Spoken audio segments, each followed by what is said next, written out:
Hello, Commissioner Andrew. Thank you for joining us today. First of all, congratulations on your new position as a commissioner for ACDHH. We're so excited to have you. Thank you. I'm honored. I have a few questions for you today. The first question is, please tell us about yourself and about your vision and hearing loss.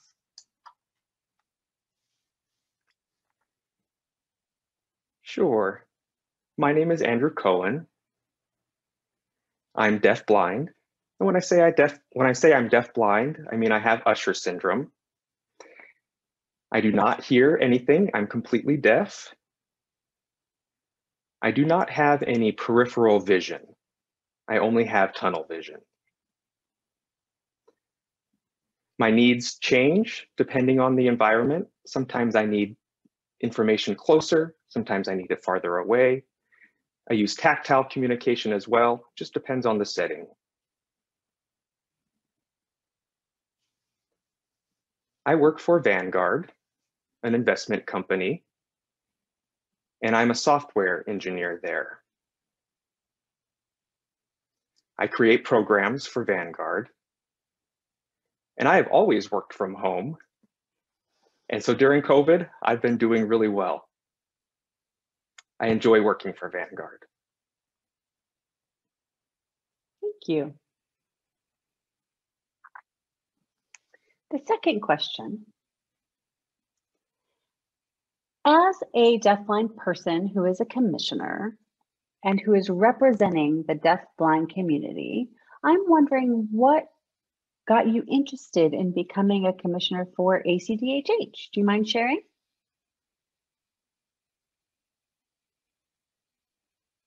This is Andrew again. I believe in the philosophy of giving back to your community. When you help your community will help you. The community has been reaching out to me to work with ACDHH, and that's why I'm now a commissioner at ACDHH to provide the community perspective, the deafblind perspective, and my personal perspective. And I'm hoping to act as liaison between the community and the commission. It's really exciting because ACDHH has been in place for over 40 years, and this is the first time that we've had a deafblind person representing the unique needs of the deafblind and combined vision and hearing loss communities. It's very exciting. I hope to see more of that in the future. We're really looking forward to having you on the board. Thank you. So number 3. As a commissioner for ACDHH, representing the deafblind and combined vision and hearing loss communities, what are your goals in your role as commissioner?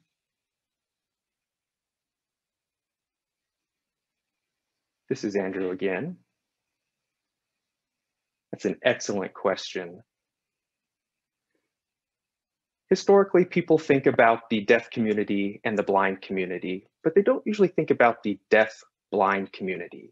And when I say deaf-blind, we capitalize the D and the B. It's one word, deaf-blind. And it shifts the focus off of the eyes and the ears and onto communication. My goal at the commission is to provide the unique tactile deaf-blind perspective in order to meet the needs of all communities, deaf, blind, and deaf-blind. My goal is to provide perspectives and to remind commissioners about the needs of our communities. The more inclusion, the better.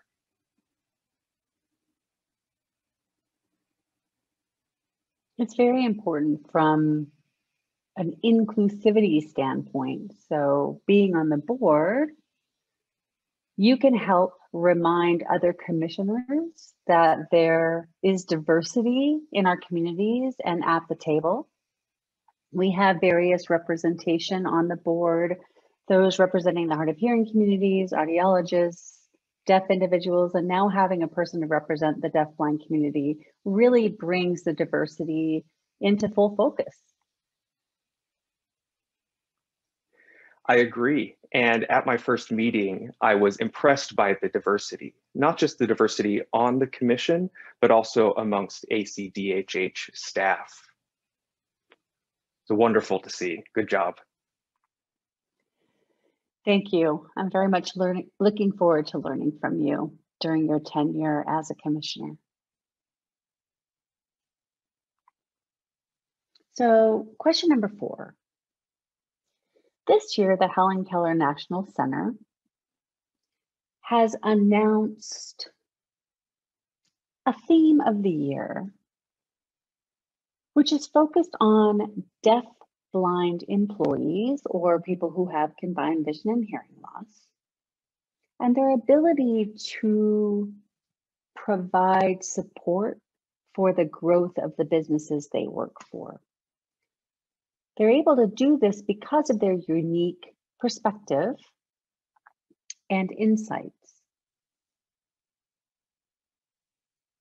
They're able to use their perspective and insights to help the businesses they work for grow. There were 4 keywords that are part of this initiative. The first is trailblazer. Deafblind individuals are able to provide unique perspectives and input to make sure that paths are forged for other deafblind employees. The next term is big thinker. They're able to think more broadly about how improvements and changes can be made to help the quality of life for other members of the deafblind community. The next term is go-getter. Deafblind individuals are go-getters. They're ready to advocate and empower, and they're motivated to do so. And the last term is deafblind. They can give their unique insight and perspectives to the workplace. I'm wondering how you feel about the theme, particularly in your work as a software engineer for Vanguard. Do you apply that initiative to your everyday work? That's a great question and a beautiful theme from the Helen Keller National Center. I'm in the technology world, and any work that I do at Vanguard doesn't just impact one person. It affects so many people in the country and in the world. We're always thinking about how to meet the unique needs of different individuals. And one of the best things that we can do is have deaf-blind testers test the product. When given the product without much instruction, a deaf-blind person can take the technology, play around with it, and provide feedback. Maybe a font is too small, or maybe something isn't working, and we can make those adjustments. Once something is accessible to someone who is deaf-blind, it's accessible to the general community.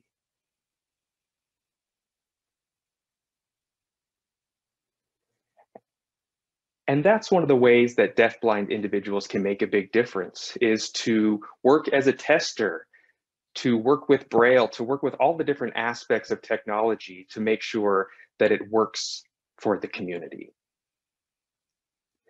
It's a great way to get products tested, and I think that the deaf-blind community and community members are a great asset.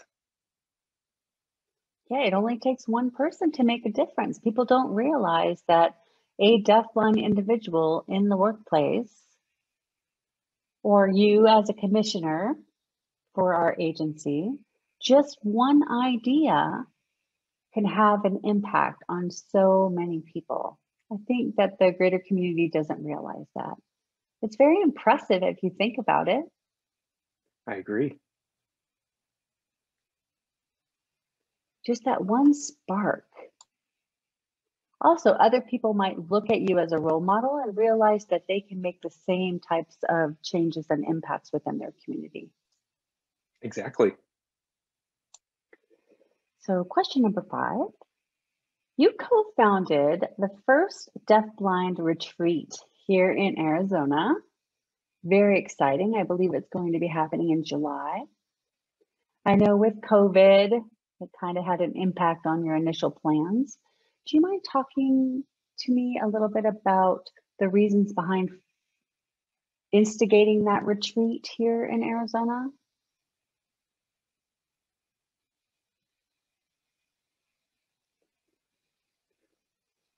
When I first moved to Arizona about 2 years ago, I was able to meet the deaf-blind community.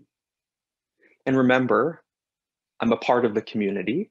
And earlier I mentioned that I believe in the philosophy of if you help the community will help you. Community members knew that I had started a retreat in Texas, and I had been involved with other deaf-blind camps and retreats around the United States. I was asked by the community to start a retreat here in Arizona. I knew that there was a retreat in Maryland in the northeastern part of the United States. There was one in Seattle, Washington as well, in the northwestern part of the US. There are a handful of retreats in the southeastern part of the US and one in Texas, but not one here in Arizona or in the Southwest. I put the word out for volunteers and got commitment from so many community members, and we decided to run with it. We were supposed to host our first retreat last year, but the retreat was put on hold because of COVID. And we made some adjustments along the way. We remained optimistic that we would be able to have our retreat, and we will be having it this year in July. We've already received registration. We've already had volunteers from around the United States who have told us that they're interested and willing to volunteer. And we're really looking forward to it. So are all of the participants from Arizona, or are you allowing this retreat to be attended by people outside of the state? About half of the participants are from Arizona, and about the other half are from other states. If there's anyone from Arizona who wants to come to the retreat, there is a waiting list right now. It's first come, first serve. We got the word out to the community and things filled up pretty quickly. There will be another opportunity next year. This year, we're doing our pilot program, which is a weekend-only retreat. Our plan is starting next year to have an annual week-long retreat, and we'll have more space for more participants. We're looking forward to growing the retreat, and if you have any feedback, we're welcome to hear it. So for this year's retreat, do you mind explaining where it will be happening and what can deaf-blind community members expect to do and learn while they're at the retreat?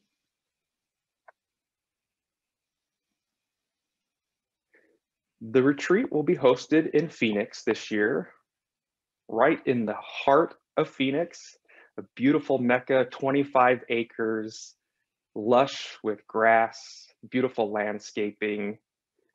There's a pool with mountains behind it, just a beautiful, beautiful location. It's an accessible location. And what can deaf-blind community members expect at the retreat? They can definitely expect accessibility. At the retreat, you will forget that you are deaf-blind because everything will be accessible and there will be no communication barriers in place. You'll be able to participate in all of the activities, to meet and learn from presenters and others at the retreat. I want individuals to feel that this is what the world should look like on a daily basis without any barriers.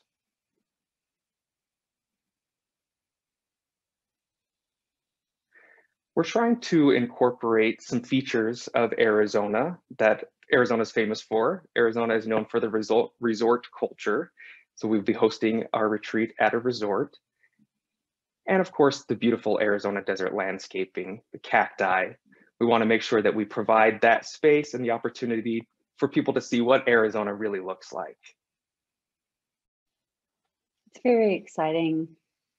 I look forward to seeing pictures and hearing about the success and the experience of the deafblind individuals, so that we can share that with the public and then hopefully continue to grow this retreat over the coming years. It's great to have something new for the deafblind community members to look forward to. Many deafblind people have experienced even a greater sense of isolation due to COVID. So having something to look forward to and being able to be social and meet with their current friends and make new friends, it's a very exciting opportunity. Good luck with your retreat. Thank you. As a way to wrap up our interview, is there any final things that you would like to say? I'm honored to be a commissioner at ACDHH to represent the community. And I hope I can meet the expectations of the agency. Bear with me. We are so excited to have you as a commissioner for ACDHH. Thank you so much for your time and taking the opportunity to interview with me today. I'm hoping that those out there in the community can get to know you better and learn more about deafblindness and what you do and what we do as an agency through your service. Thank you so much. Thank you.